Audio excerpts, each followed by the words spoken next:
So, hello everyone. Please welcome the very amazing Kavita Chaudhary from Jaipur Rugs, Jaipur.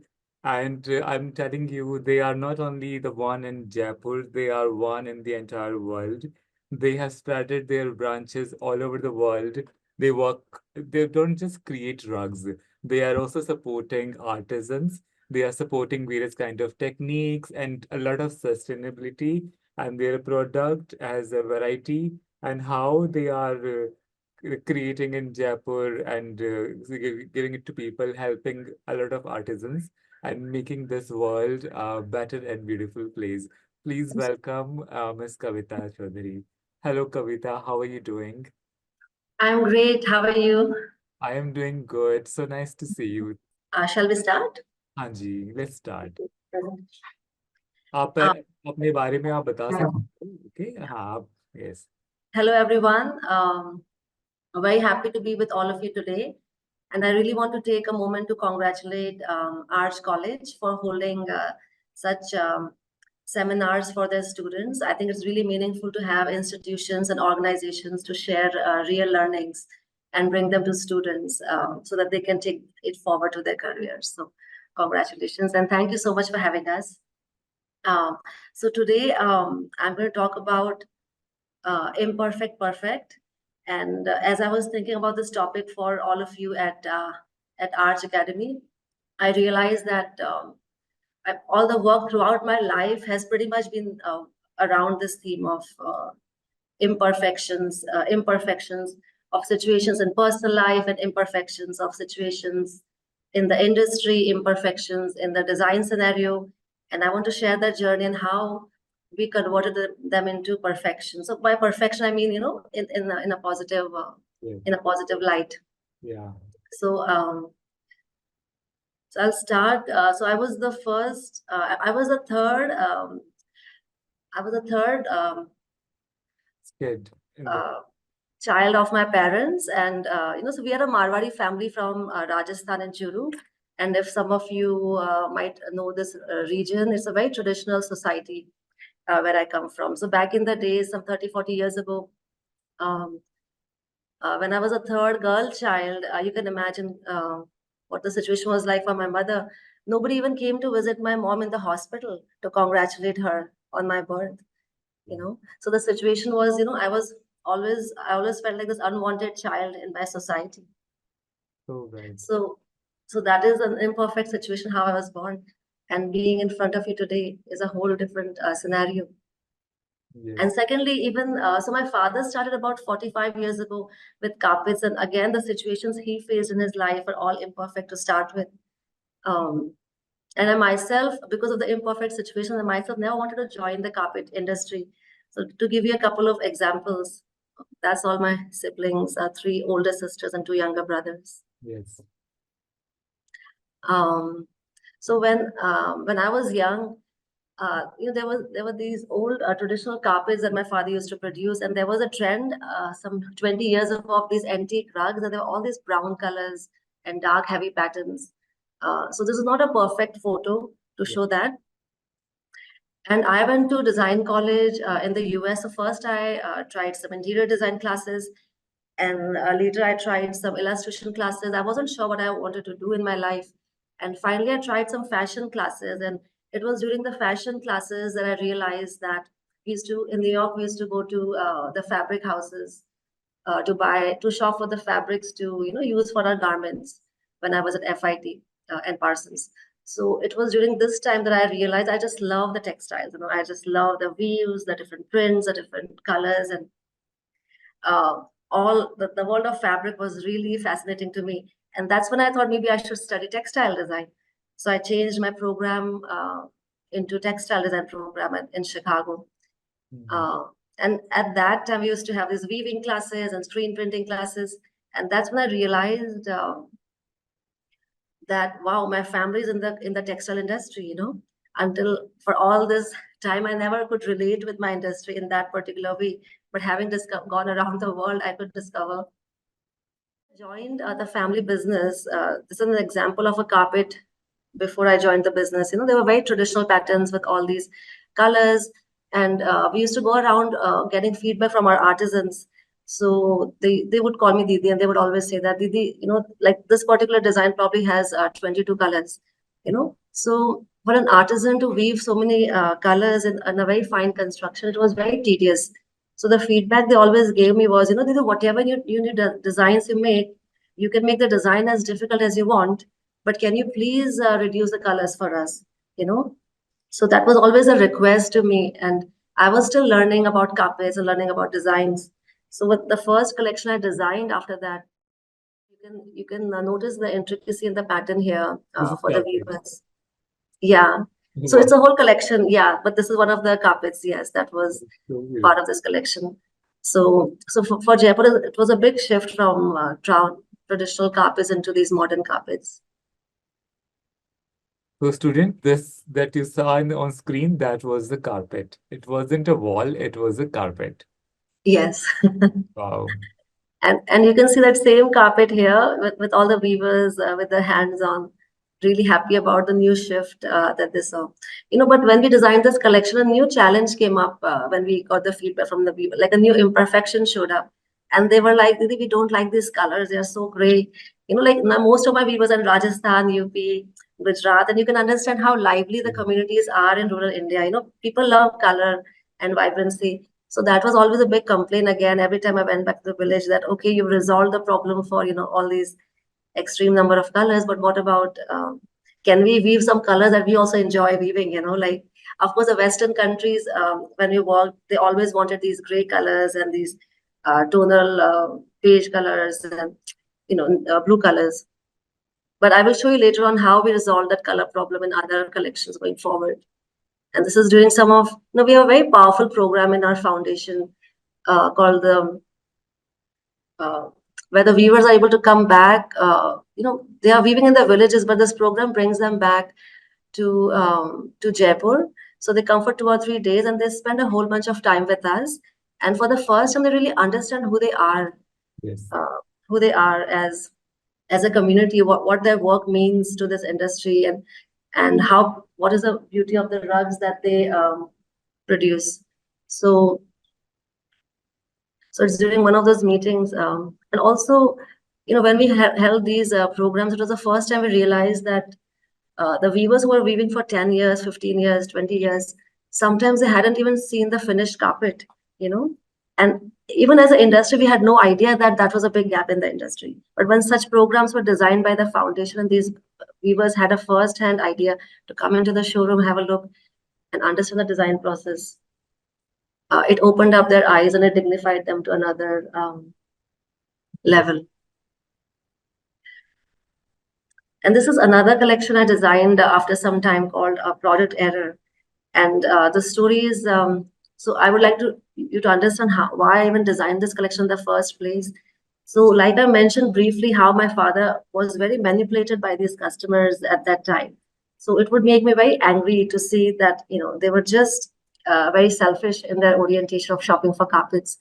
But along with that, all the designs we would show them, which were the traditional designs at that time, they would always just point out all the mistakes in the carpet.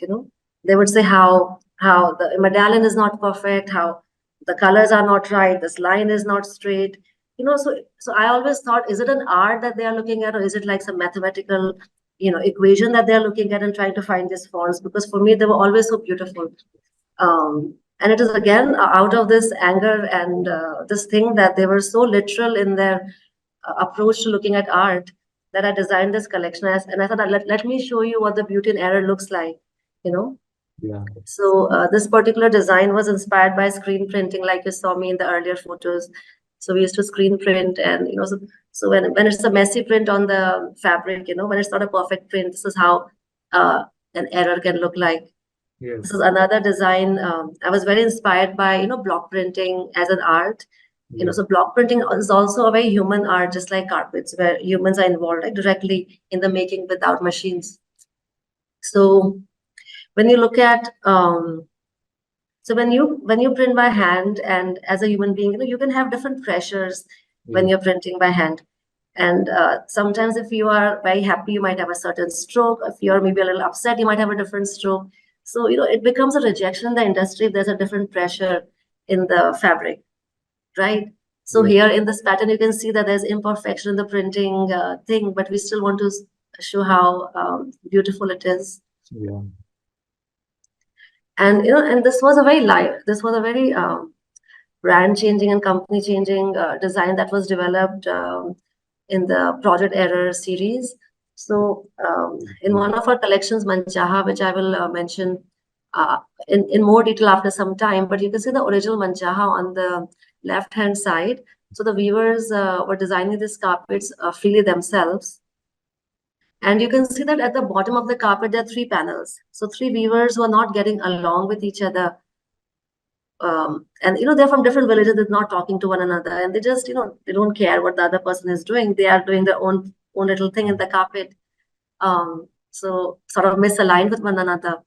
But after 15-20 days of weaving, they align with one another at the top of the carpet. You Yeah. can see how the pattern comes together. Yeah. So this original carpet was probably more than 30 colors, and we translated that original carpet into two colors Mm. under the error collection.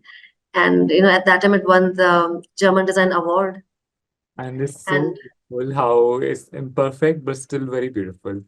exactly, so it's like you can literally see the disturbance in the pattern in this carpet, but at the same time you can recognize that it still has a harmony of its own.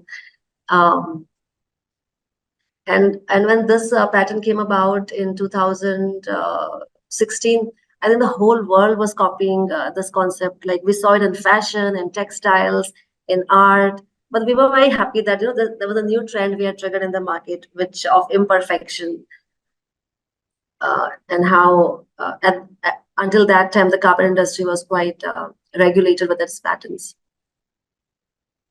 And just I'll mention very briefly about the business model of Jaipur Rugs and why it's relevant to even our conversation today. So we have a doorstep entrepreneurship model, which means that we deliver all the yarns and materials to the house of the weaver. Um, so just like how a company like Uber, they don't own their own taxis. As Jaipur Rugs, we don't own our own factories. Okay. The home of the weaver becomes our weaving unit. So Oh, each little home becomes a weaving unit, right? Uh, and so we're the only company in the world who doesn't work with a middle contractor and a subcontractor in the supply chain, because as a manufacturer and working with the weavers, the whole industry runs to contractors and subcontractors. And that's where a lot of exploitation in the industry was happening.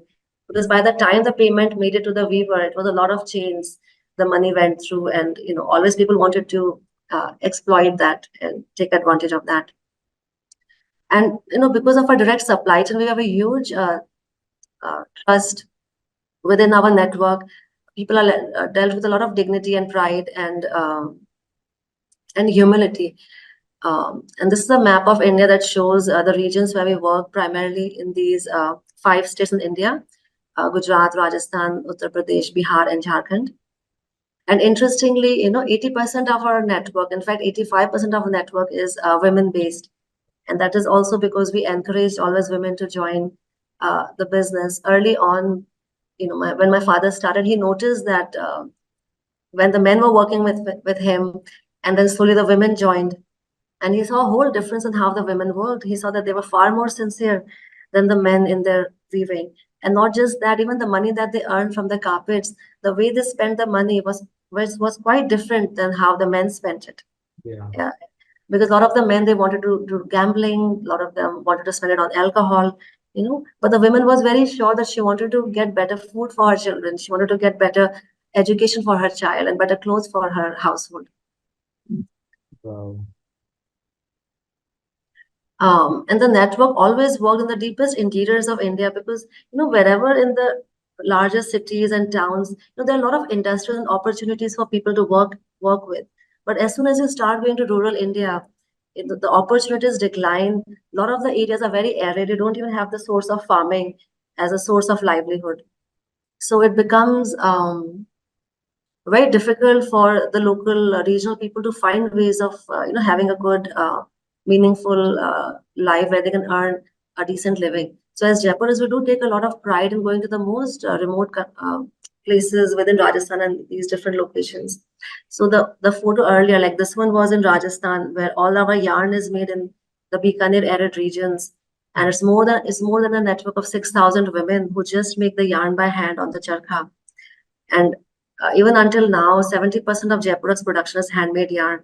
You know that, and again, we're the only company in the world that uses such a large scale handmade production of yarn, because the entire industry has moved towards machine yarn for the convenience and for the price. Mm.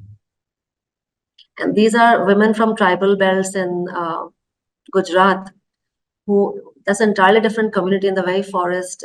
And when I was a child, I still remember that they would also not get dressed up at that time, like some 30 years ago. So that's how remote these communities are in the forest Yeah. working. And some of the most beautiful silk carpets we make come from these communities. Like even the PM house today, the prime minister's personal residence, and his entire parliament is dressed up with the carpets of Jaipur rugs. So Mm. when he was a minister in Gujarat, he had known about the work of Jaipur rugs, and he understood that how the wealth goes so much into these communities. He was aware of that, so he told the interior designers that the rugs have to come from Jaipur rugs, because I want to support the communities of Gujarat and these people of the tribal belts. So now Manchaha is this project which is a crown in the crown of Jaipur rugs. So and I want to tell you about how this project came about and how imperfect the situations were to begin with, and how so many concerns and issues have completely been transformed 360 degrees to this project. So first of all, even as people in the cities, we all somehow have an impression of rural India that wo to gawar hai, that they are dehatis, they don't understand much, right? But my understanding of rural India was quite different as I was growing up, going with my father in the villages as a child during school days. So like the photo you saw in the tribal belts, I would see that they were very original people. They were very creative. They had a very free mind, original and free thinking. So that was one of the foundations for Manchaha. That there was something that we saw in this rural audience that was very different from how we thought in the cities. So I hope the video gave you a little idea to Yes. understand the behind the scene in the villages, and how profoundly the shift is in the lives of the communities through design and through projects like Manchaha, but through a tradition of pride and dignity, bringing it Yeah, back to them. video was very beautiful, very cinematic, with a very good message, and how we see more than the rug. We see how the rug is impacting their life. We also see how they are living or making their life even better because of the rug, because they are working on Manchaha, and how this is about women empowerment for the human. They are also like getting educated, getting their rights, and the way they say कि घूंघट हटाएंगे तो they can do anything, free हो जाएंगे. So it's very beautiful, and even the beautiful is very video is very cinematically made, very beautiful concept. Thank you so much for sharing. Thank you so much.